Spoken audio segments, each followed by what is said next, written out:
नमस्कार दोस्तों Singh triple star tutorial में आपका एक बार फिर स्वागत है।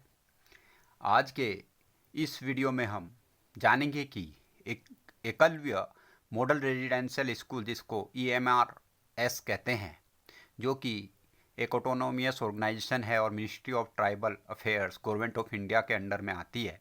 इसमें principal, PGTs, TGTs, female staff nurse, hostel warden male female, accountant, junior secretariat assistant JSA जिसको कहते हैं, और लैब अटेंडेंट के 7267 पदों पर जो भर्ती निकली है उसके लिए किस प्रकार से हम अप्लाई कर सकते हैं, क्या क्या एलिजिबिलिटी क्राइटेरिया है, सब कुछ इस वीडियो में हम जानने की कोशिश करेंगे।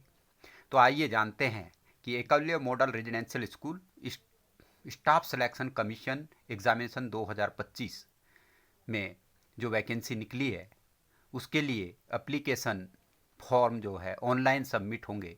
उसकी लास्ट डेट 23 अक्टूबर 2025 को 2350 आवर्स तक है। ध्यान दें, 23 अक्टूबर 2025 लास्ट डेट है ऑनलाइन एप्लीकेशन फॉर्म फिलअप करने की। Date of examination tier 1 and 2 की वो नोटिफाइड की जाएगी NESTS की वेबसाइट पे। वेबसाइट्स का लिंक नीचे दिया गया है।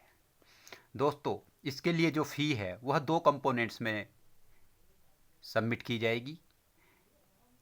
एक कंपोनेंट्स होगा इसमें एप्लीकेशन फ़ी, जो SC ST और फिजिकली जो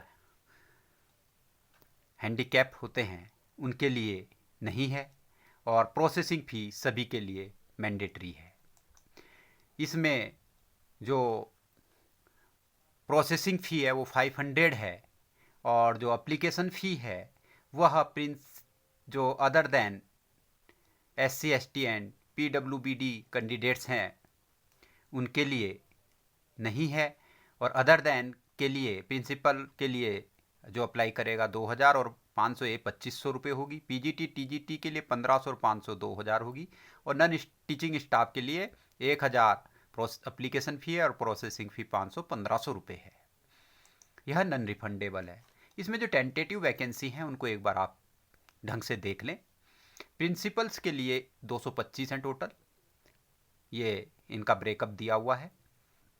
इसी तरह PGTs के लिए 1460 हैं, TGTs के लिए 2550 हैं, TGT रीजनल लैंग्वेज 223 हैं, TGT मिसलिनियस कैटेगरी 1189 है, फीमेल स्टाफ नर्स की 550 हैं, हॉस्टल वार्डन मेल की 346 हैं, फीमेल की जो है इसमें 289 है, अकाउंटेंट की जो वैकेंसी है 61 है, JSA जूनियर सेक्रेटरीट असिस्टेंट की 228 है, लैब अटेंडेंट की हैं 146 और टोटल 7267 है।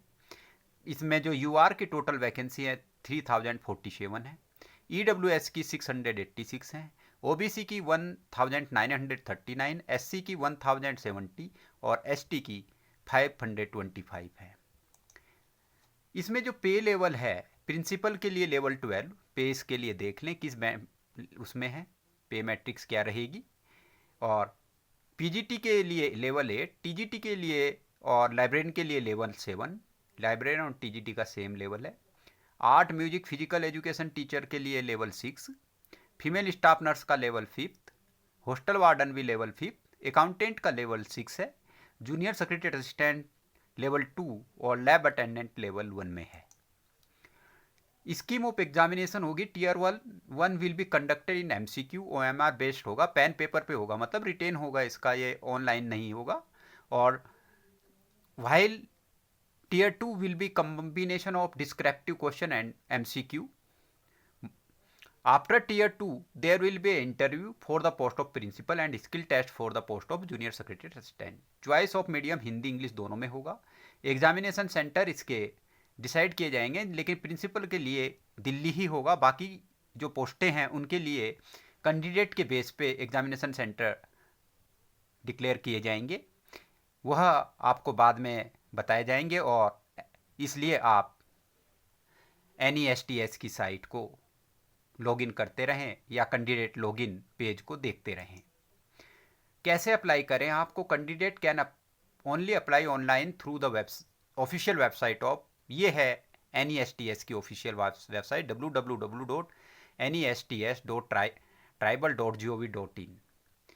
जब आप एप्लीकेशन फॉर्म को ऑनलाइन फिलअप करें, the candidate will have to fill their generic particulars in part A, correct करने हैं इसमें पार्ट ए में, because their category in part A is link to part B. जो आप पार्ट ए में भरेंगे वह पार्ट बी में लिंक होगा of the application form. After filling part A, the candidate will have to fill up part B for each post separately. अगर आप अलग अलग पोस्टों पे करें तो उसके लिए अलग अलग अप्लाई करना है। Once the part B for any one of the post is filled by a candidate, no change in the part A will be allowed. अगर पार्ट बी आपने फाइनली सबमिट कर दिया तो ए में आप वो नहीं कर पाएंगे इसमें change. A candidate may apply for more than one post if he she is eligible. In such case the candidate will have to pay requisite fee, मतलब जो भी नेक्स्ट पोस्ट की फी होगी वो आपको अलग से देनी होगी। Candidate will have to pay fee separately if he she is applying for more than one post. अब एग्जाम पैटर्न क्या होगा प्रिंसिपल के लिए, इसमें हर उसके लिए टीयर 1 प्री होगा जो कि क्वालिफाइंग नेचर का होगा और 100 मार्क्स का होगा। ये आप देख लें कि क्या क्या होगा। इसमें 5 पार्ट होंगे और 2 घंटा आप टाइम मिलेगा। 100 मार्क्स के 100 होंगे। इसके बाद टीयर 2 होगा, उसमें कंपोनेंट ऑफ टेस्ट में होंगे एकेडमिक एंड रेजिडेंशियल एस्पेक्ट होंगे। इसमें objective 40 question, descriptive 15, total 55 question होंगे और मार्क्स इसके 100 होंगे। 3 आवर्स इसमें मिलेगा। जो tier 3 only for shortlisted candidate in tier 2 जो शॉर्टलिस्ट करेंगे वह टीयर 3 में जाएंगे और उनका पर्सनल इंटरव्यू होगा जो कि 40 नंबर का होगा। तो इसको आप देख लें। और मेरिट लिस्ट किस तरह से बनेगी यह भी एक बार आप ढंग से देख लें। पीजीटीज के लिए सेम वही 100 मार्क्स का होगा, ये भी प्री, और इसमें 5 पार्ट का 100 मार्क्स और 100 क्वेश्चन होंगे और 6 पार्ट इसका 20 मार्क्स का होगा और 20 क्वेश्चन होंगे। इसमें हिंदी और इंग्लिश का टेस्ट लिया जाएगा। जो टीयर 1 क्वालिफाई करेगा वह टीयर 2 में जाएगा। सेम वही 55 क्वेश्चन होंगे और 40 और 15 डिस्क्रिप्टिव होंगे। यही 100 मार्क्स का होगा। 3 आवर्स इसमें भी टाइम होगा। मेरिट इसमें merit list post for the post PGT will be prepared on the basis of the performance in tier 2 में जो भी होगी उसके बेस पे बनाई जाएगी। टीजीटीज टीयर 1 सेम वही 5 कंपोनेंट होंगे। इसमें टेस्ट के 5 पार्ट होंगे और 100 का होगा। 2 आवर 30 मिनट से आपको मिलेंगे इसमें। और इसका जो 6 पार्ट होगा 30 का होगा। इसमें जनरल इंग्लिश, जनरल हिंदी होगी और जो कि क्वालिफाइंग इन नेचर की होगी। नेक्स्ट होगा टीयर 2, इसमें वही जो टीयर 1 क्वालिफाई करेंगे सेम है, देख लीजिए, और 3 आवर्स का होगा। Hostel warden male female same 100 marks का प्री ये है, क्वालिफाइंग नेचर का है। इसमें 5 पार्ट होंगे जिसके ये दिए गए हैं। Number of question 100, number of marks 100, time इसमें 2 आवर्स होगा। और इसमें जो 6 पार्ट होगा language competency general English, general Hindi and regional language होगा। 30 मार्क्स का होगा। इसका 10 मार्क्स का है। इसी तरह इसमें टीयर 1 जो क्वालिफाई करेगा टीयर 2 होगा, इसी के बेस पे मेरिट बनेगी। यह 55 मार्क्स का क्वेश्चन होंगे और 100 मार्क्स के होंगे। 3 आवर टाइम मिलेगा और इसके बेस पे ही इसमें मेरिट बनेगी। अकाउंटेंट टीयर 1 100 मार्क्स का सेम, इसमें 5 पार्ट होंगे और इसमें जो reasoning ability, general awareness, knowledge of ICT, quantity, aptitude, language competency, general English and general Hindi 10 marks each, और यह 100 का होगा। 2 आवर्स का टाइम होगा इसमें। और टीयर 2 के बेस पे मेरिट बनेगी। मेरिट के लिए सेम वही पैटर्न है, 3 आवर्स का होगा और जो टीयर 2 में आएगा उसी के टीयर 2 को क्वालिफाई करेगा उसके बेस पे मेरिट बन जाएगी। जेएसए के लिए भी 5 पार्ट में होगा। सेम वही है लगभग जो अकाउंटेंट का है। 2 आवर्स मिलेंगे और इसके बाद टीयर 2 एग्ज़ाम होगा। 55 क्वेश्चन इसमें होंगे, 40 ऑब्जेक्टिव, 15 डिस्क्रिप्टिव, 100 मार्क के होंगे। और मेरिट का सेम वही पैटर्न है। लैब अटेंडेंट, इसमें भी सेम प्री वही है, क्वालिफाइंग इन नेचर का, और 5 पार्ट में होगा और 2 आवर्स का है। 100 क्वेश्चन, 100 मार्क्स। मेरिट सेम उसी आधार पे इसमें भी बनेगी। फीमेल स्टाफ नर्स की भी सेम वही है, आप एक बार ये देख लें। 2 आवर्स का होगा और क्या क्या होगा इसमें यह देख लें। उसके बाद इसका सेकेंड जो होगा टियर 2 एग्ज़ाम होगा और 55 100 मार्क्स और 3 आवर्स टाइम इसमें दिया जाएगा। मेरिट टियर 2 एग्ज़ाम के बेस पे ही बनेगी।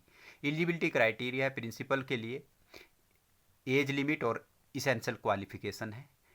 प्रिंसिपल के लिए नॉट एक्सीडिंग 50 ईयर्स, SC/ST को जो रूल हैं इसमें उसके अकॉर्डिंग छूट है। इसमें masters degree at least 50% marks, B.Ed at least 50% marks and persons holding an analogous post in level 12, level 10 and 8 as per length of service 9 और 12 साल, लेवल 10 के लिए 9 और 8 के लिए 12 साल की। पोस्ट PGTs के नॉट एक्सीडिंग 40 ईयर्स, SC/ST को छूट है। PG at least 50% marks and B.Ed। PGT computer science not same वही, MSc computer science /IT, MCA, ME, MTech at least 50% marks. इसी तरह TGTs के लिए 35 ईयर और SC/ST को छूट है। बैचलर्स ग्रेजुएशन डिग्री 50% मार्क्स, देख लें इसको एक बार ढंग से। कंप्यूटर साइंस के लिए यह देख लें, ये TGT ही है। और आर्ट टीचर के लिए भी 35 ही है। Bachelors degree in drawing and painting, sculpture, graphic art, fine art, visual art at least 50% marks, एक बार ढंग से देख लें जिस भी पोस्ट के लिए आप अप्लाई करें। उसके बाद पोस्ट म्यूजिक टीचर है, इसमें 35 ईयर्स, SC/ST को छूट है। Bachelors degree in music performing arts at least 50% marks. Physical education teacher not exceeding 35 years और छूट एज पर रूल SC/ST के लिए, OBC। 4 year integrated BP.Ed course और bachelors degree in physical education at least 50% marks. उसके बाद लाइब्रेरियन के लिए 35 years है एज और छूट वही है। बैचलर्स डिग्री है लाइब्रेरी साइंस और कंप्यूटर और library and information science 50% marks के साथ। फीमेल स्टाफ नर्स के लिए 35 years same. BSc honours in nursing और 2.5 years experience in 50 bedded hospital में। हॉस्टल वार्डन के लिए not exceeding 35 years, bachelors degree है इसके लिए। पोस्ट अकाउंटेंट के लिए है 30 ईयर्स है, SC/ST OBC को छूट है as per rule. Bachelor's degree in commerce में चाहिए इसमें अकाउंटेंट में। JSA के लिए ज्वाइंट सेक्रेटरियल असिस्टेंट के लिए 30 ईयर्स ही है, SC/ST OBC को छूट है। Senior secondary and passing minimum and processing minimum speed of 35 word पर minute in English and 30 word पर मिनट इन हिंदी टाइपिंग की, हिंदी टाइपिंग आनी चाहिए इसमें या इंग्लिश आनी चाहिए। Lab attendant not exceeding 30 years, SC/ST को छूट है नियम अनुसार। 10th pass with A certificate of diploma और लेबोरेटरी टेक्निक और इन लेबोरेटरी टेक्निक और 12th pass with science stream, या तो साइंस स्ट्रीम में 12th पास हो या 10th पास है तो उस पर सर्टिफिकेट या डिप्लोमा होगा लेबोरेटरी टेक्निक में, तो वही एलिजिबल होंगे। इस प्रकार दोस्तों आप इसका एक बार नोटिफिकेशन ज़रूर देख लें, जिस भी पोस्ट के लिए आप अप्लाई करें इसका एक नोटिफिकेशन निकला हुआ है, जो साइट है उस साइट पे जाकर, जो इसमें बीच में मैंने बताई है, वहाँ जाकर आप नोटिफिकेशन देख लें और नोटिफिकेशन को ढंग से पढ़ने के बाद अप्लाई करें। जल्दी अप्लाई करें क्योंकि लास्ट डेट इसकी 23 अक्टूबर है और उससे पहले अप्लाई कर लें। इसमें सिलेक्शन का अच्छा रेशो रहता है, कैंडिडेट कम अप्लाई करते हैं। गवर्नमेंट ऑफ इंडिया की नौकरी है और इसमें आप अपना फ्यूचर बना सकते हैं। बहुत अच्छा फ्यूचर है, रेजिडेंशियल स्कूल है और ट्राइबल्स जो होते हैं उनके बच्चों के लिए गवर्नमेंट ने खोले हुए हैं, मिनिस्ट्री ऑफ ट्राइबल के ही अंडर में आते हैं। तो दोस्तों इस प्रकार आप एकलव्य मॉडल रेजिडेंशियल स्कूल में अपना कैरियर बना सकते हैं और अपना जीवन संवार सकते हैं कैरियर बनाने के बाद। तो दोस्तों अगर आपको इसके बारे में कहीं कोई डाउट हो तो आप